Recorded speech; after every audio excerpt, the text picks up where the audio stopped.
Hi, welcome to the channel. This one's a good one. So, let's talk about something. We're gonna call this, as you've probably seen from the title of this video, the consequences of our actions. Right, so what does that mean? Well, it can mean a lot of things depending on who you are, I guess. Like for instance, my bike. Sounds way better, sounds way cooler. Listen, check it out.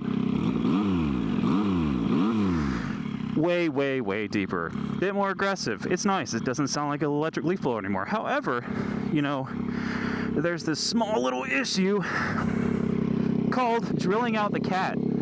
And, you know, when you do something like that and you don't go tune your bike, you lose horsepower, right? Of course. That's a very simple one. Duh. We knew that was going to happen. However, there are other things. Like, for instance, my day job. Whew. It's hot. Without giving away too much info on what I do for a living or where I work, things like that, kind of outing myself and or others who may or may not work for me or with me, there are a lot of idiots out there. A lot of them. Like, oh my God, how did you get to work this morning, idiots? Anyway, now I got this out so I can actually breathe. This thing's like up in my mouth. I gotta figure that out. People I work with don't know how to get to work. You're like, holy shit, how the fuck did you get here today? So I've been dealing with that all day long. But there's one thing in particular that I would like to talk about. Now, you're gonna say, well, Throttle Thoughts, are you a certified YouTuber? Do you have the street cred to actually speak on this topic? Oh, I know. You've been riding for 15 years and you know exactly how to ride. In fact, you must be related to Rossi. Well, the answer is absolutely not. However, being part of the moto community of some type, because even if you're not a YouTuber and or content creator of some type and you ride a bike, you're a part of the moto community. So, that being said, let's talk about someone called Dancing Moto. All right, so let's talk about this kid. So, I was kind of torn on talking about this at all. And the reason why is because I get it. I am a no-name YouTuber. However, you know, I mean, hell, my channel just started. But I'm not new to these. Also, let's get a little sound check in here. Let's see what this baby sounds like. Let's hear it. So I was torn on talking about this kid, again, because I am a no-name YouTuber, right? I'm not sponsored.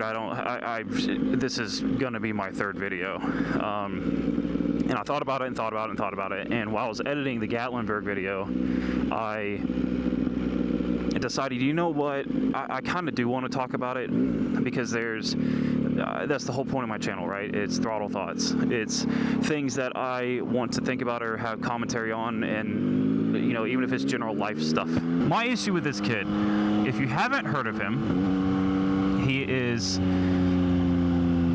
a quote-unquote, he's a motorcycle creator. I wouldn't call him a moto vlogger. I tried finding him on YouTube, and he has like 2 videos, and one of them is like my first time moto vlogging, because he's been doing TikTok for like ever, apparently.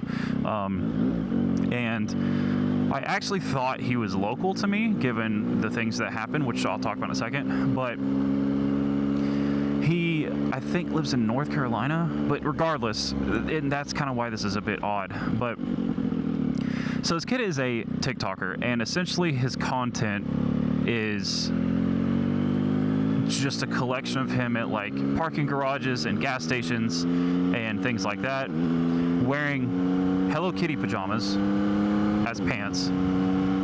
I've never seen, I never paid attention to if he's wearing boots or shoes or anything like that. But Hello Kitty pajama pants, like, think like Cookie Monster, Walmart, like that kind of thing.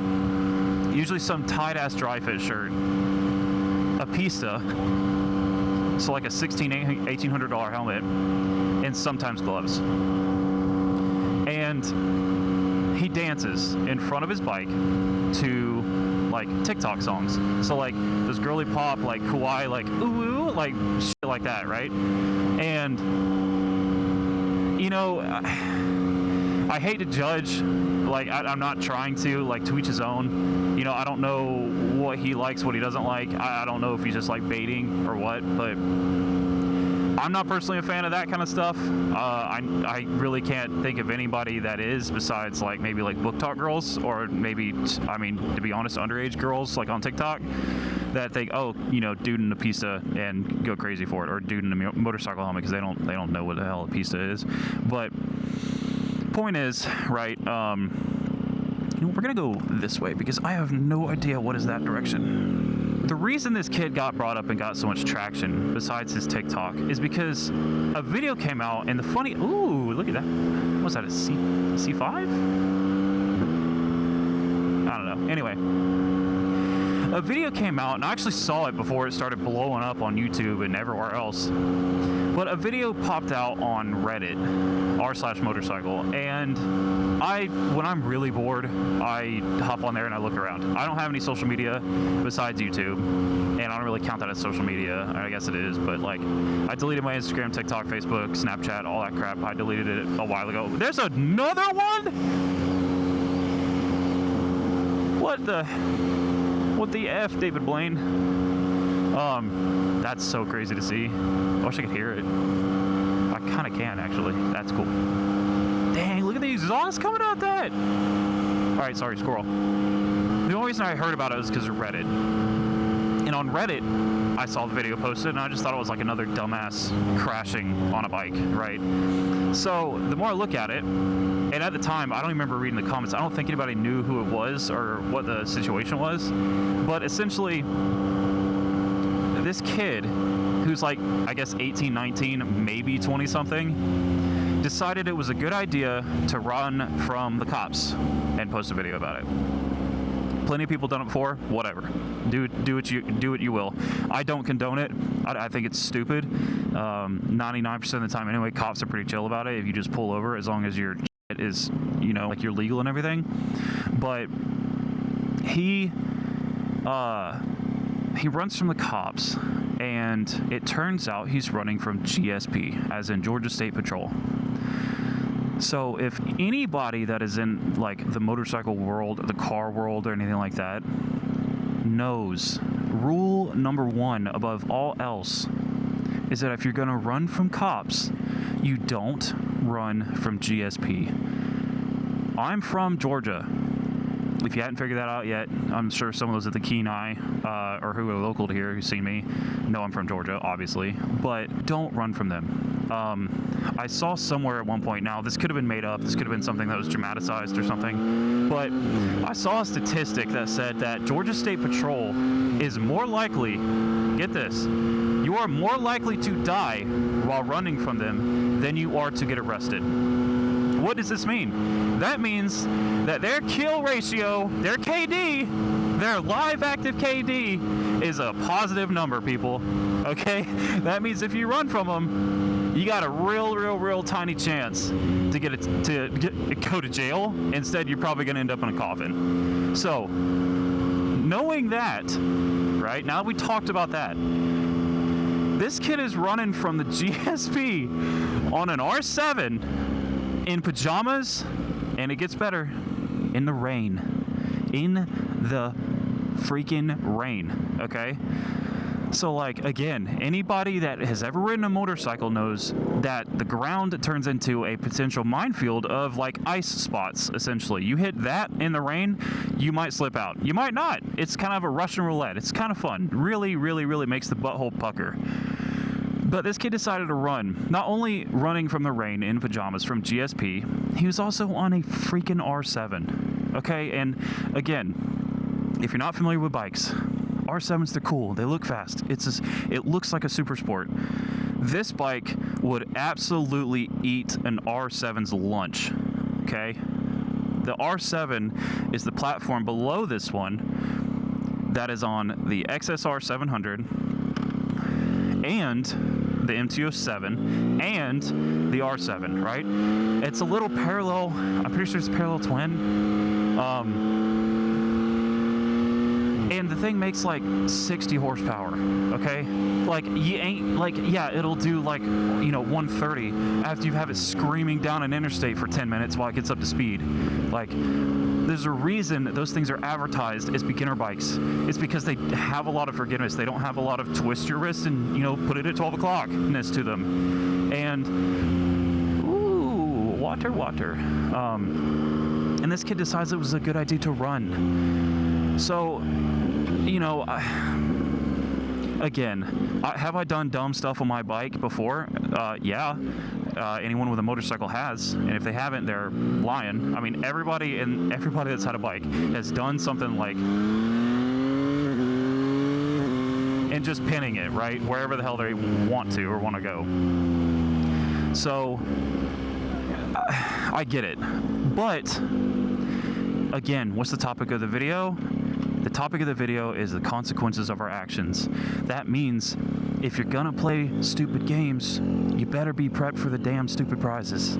It's as simple as that. What I don't like, and the reason I'm talking about this, the reason I decided to talk about it, right? Because, again, I get it, I have no street cred, I have no authority to talk about it other than the fact that I have been riding for years and I don't have any tickets. I have none, 0, because of my bike. Have I come close? Have I should have gone to jail once or twice? Yep, that's a story for another time. And that was in another life when the first time I started riding, and I lucked out and I made better choices from there out. But that being said, my issue with this kid, because I don't know him, right? But my issue is he's young, and he has the same mentality that a lot of younger people have. And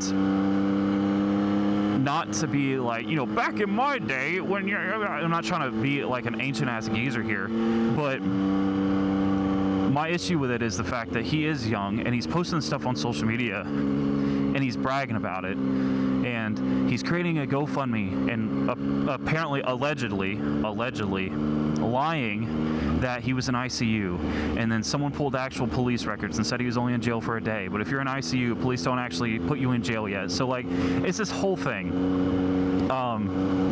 And my issue with that is from someone who has a family member and other people that are close to me that are young riders that are already reckless enough because they're young riders. We've all been there, and if you said you haven't, you're lying, either to me, to yourself, to your wife, your girlfriend, whoever, your friends, saying, oh, I'm responsible. BS. Everybody that has a bike has ever ripped the throttle, and they know how it feels. It's kind of the point, right? We all have done it. But you've got these impressionable riders out here who are 18, 19, 20, 21, hell, 22, 23.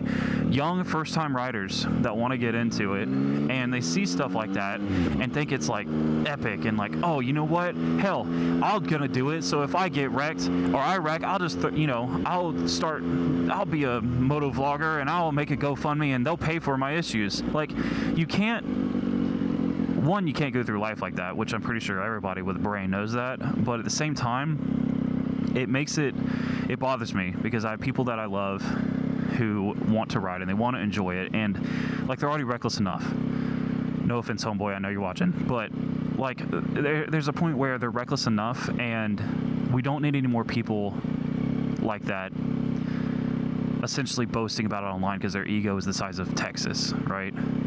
And does that mean that I'm never going to speed again? Does that mean I'm over here like, oh, holier than thou? Like, oh, I would never do that. Well, the one thing I can for sure say is, yeah, I'm never going to run from the cops, especially GSP. Like,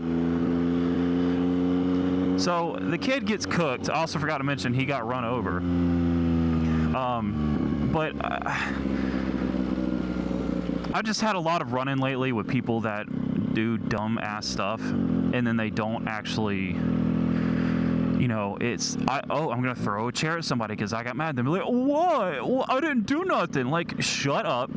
Own what you did. Like, sure, throw a chair. Do what you feel like you need to do. But for the love of God, take responsibility for it. I'm not condoning violence here, but you get my point. Another thing too, you know, I'm not wishing ill will on the kid. Like I said earlier, I've also done plenty of dumb stuff on my bike. Back when I had my first bike, you know, I was in college. I had a really big group of friends that I rode with. I say friends lightly. It was really like 5 of them were my really close friends, and then like the other, you know, 295 of them were just acquaintances at best or complete strangers. And we go on group rides, and you get this mob mentality, and we go mob around Atlanta. And there was a specific gas station in Atlanta. If you ride bikes here in Atlanta, you know exactly what I'm talking about, downtown. And we would race back to our college campus.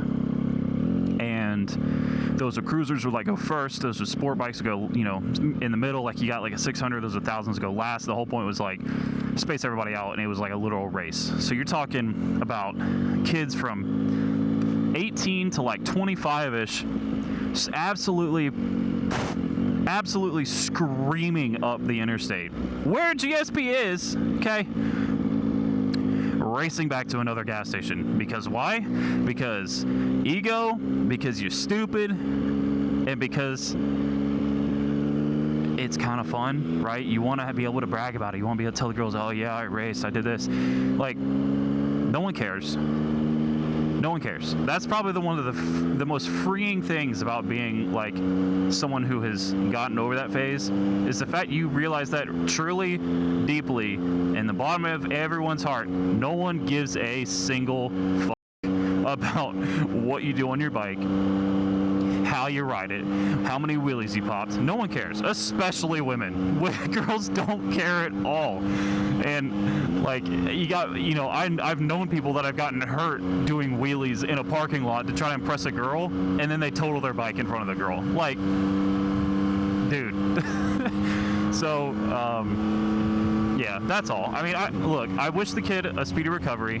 I don't wish ill will on him or anybody else. I watched another YouTuber's commentary on him, someone that is local to here, actually. And, oh, hello, you're kind of close, aren't you?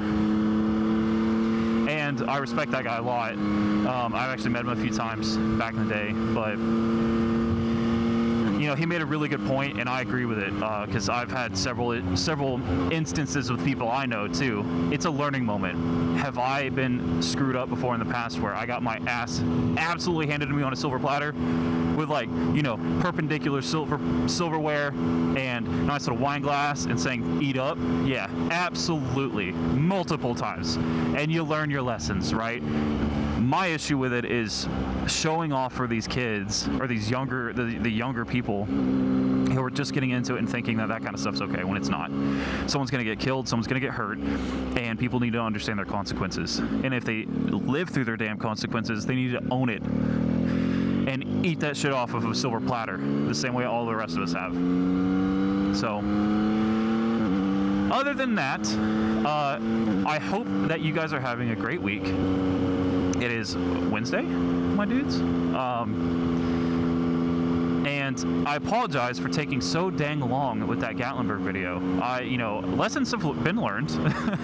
I have realized that when you're using multiple cameras, you gotta add a keyframe. You gotta add something. You gotta honk your horn so you can see the spike in audio. You gotta turn them all at the same time and then just be like, clap, so you can match up the frames. Because what my butt did is I would just go click, and I would start recording on the one on my face, and I would be like, all right, talk, do my thing, put my gloves on, then I'd be like, all right, let me walk over here, and then I'd turn around and I'd click my 3D camera, or my 360 camera.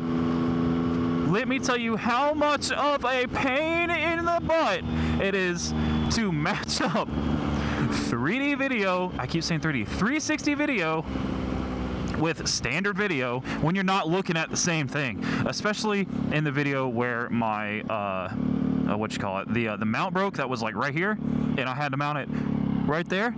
Yeah, after that, oh my god, it was a pain, because you gotta take your video that's from this and you gotta put it in DaVinci or Premiere, whatever you're using, and then you gotta take your 360 video and you got to put it into Insta360. You got to aim it up, make sure you're aiming at the right stuff, and then you got to export that. Then you got to put it in DaVinci, and then you got to line up the frames, because your boy didn't make a keyframe. But lessons learned. If I ever do it again, which I will, I know now for the future.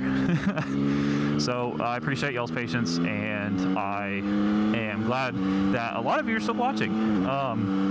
My first video did way better than I thought it was going to. I thought I was going to get like 5 views, but it's like 260 something now, which I know really ain't nothing. It was 260 over like 2 weeks, but which, you know, numbers, look out, got that Lamborghini on order. Just kidding. But for real, it means a lot that some of you are tuning in and watching it, because I'm really enjoying it, actually. It's a nice little outlet for me. I get to come from work, I get to do my thing, I get to come film and talk and hang out kind of with you guys. So it's fun, and I appreciate it. So kind of back to this more regular videoing put output. I know I put out the first one, I was like, I'm going to post once a week. Well, it's difficult to film over an entire weekend, edit like 15 hours of video, and then post it in a week when you have a full-time job. So, you know, maybe one day it'll get easier, but for now, these smaller videos should be way, way, way easier. And yeah. Oh, and one more thing too. It's getting chilly. It's getting chilly. So I am currently sweatshirted up, and I'm gonna look in getting, so I have the I think it's called the Chrome Air jacket by Alpine Star, but it's like the summer one, so the top of it and then the rest of the sweatshirt looks like a normal sweatshirt, but the sides of the torso and the underside of the arm is just straight mesh. So that thing is useless whenever it gets cold. But they make the same one, but it's like a full sweatshirt. So I think I'm gonna pick that guy up and then just swap my spine armor over for the fallish winter times. I'm gonna do my best to ride and film some, even when it's really, really cold, and I'm gonna suffer through it for y'all, because, you know, I love y'all and it's fun. I also really don't like winterizing my bikes, so not a fan, not planning on starting.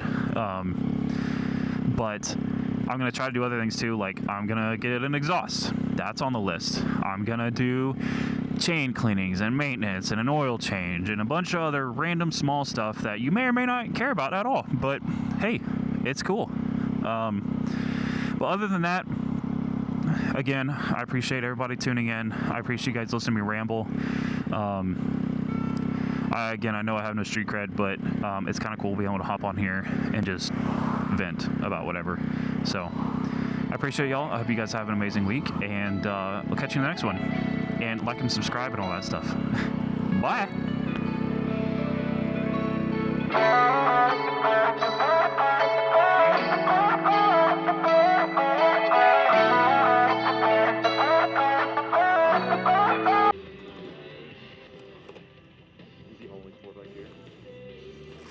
What are you talking about? It's a sport bike.